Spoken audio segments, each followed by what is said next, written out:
The fourth quantitative instrument is reverse repo rate. The rate at which RBI accepts deposit from the commercial banks through government securities is called reverse repo rate. It means in this rate RBI accepts deposit from the commercial banks, and on that deposits RBI gives interest to commercial banks.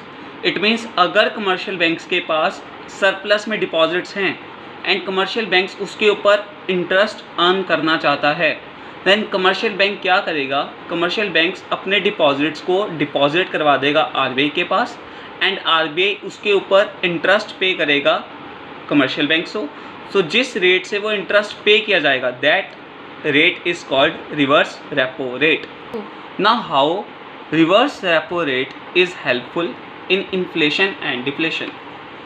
When there is a inflation, then RBI, so when there is a inflation and deflation, in the situation of in deflation, when there is a less money supply in the economy, so for increasing the money supply what RBI will do,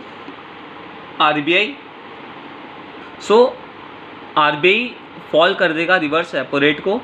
जब reverse repo rate fall होगा तो commercial banks discourage हो जाएंगे because उनको कम interest income generate होगी, इसलिए वो deposits को अपने पास रखेंगे और वो डिपॉजिट्स का यूज़ करेंगे मार्केट में क्रेडिट के तौर पे. इट मीन्स वो डिपॉजिट्स को वो मार्केट में क्रेडिट के तौर पे यूज़ करेंगे, मार्केट में ज़्यादा से ज़्यादा मनी की सप्लाई करेंगे जिससे डिफ्लेशन की प्रॉब्लम सॉर्ट आउट हो जाएगी. And in case of inflation, when there is a more money supply, so money supply को कम करने के लिए आरबीआई क्या करेगा, रिवर्स रेपो रेट को बढ़ा देगा. रिवर्स रेपो रेट को बढ़ाने से क्यों कमर्शियल बैंक ज़्यादा इंटरेस्ट कमाना चाहेगा, इसलिए वो अपने डिपॉजिट्स को किसके पास डिपॉजिट करेगा, आरबीआई के पास. सो कमर्शियल बैंक्स के पास खुद के पास मनी की अवेलेबिलिटी कम हो जाएगी. मनी की अवेलेबिलिटी कम होने से उनके पास अल्टीमेट आने वाली क्रेडिट की डिमांड भी कम हो जाएगी.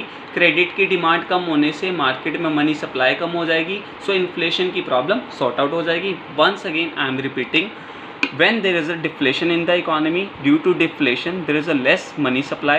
So for increasing money supply, RBI will fall the reverse repo rate. By falling the reverse repo rate, then obviously RBI have more funds.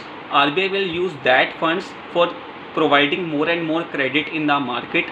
Then there will be a more money supply in the economy. So deflation problem has sorted. In case of inflation, when there is a more money supply, so for decreasing the money supply, RBI will rise the reverse repo rate. After rising the reverse repo rate, the commercial bank have less deposits because they will deposit their more and more deposits to RBI. So with the less and less funds, market में credit की demand कम हो जाएगी. Credit की demand कम होने से money की supply भी कम हो जाएगी. सो इन्फ्लेशन की प्रॉब्लम सॉर्ट आउट हो जाएगी.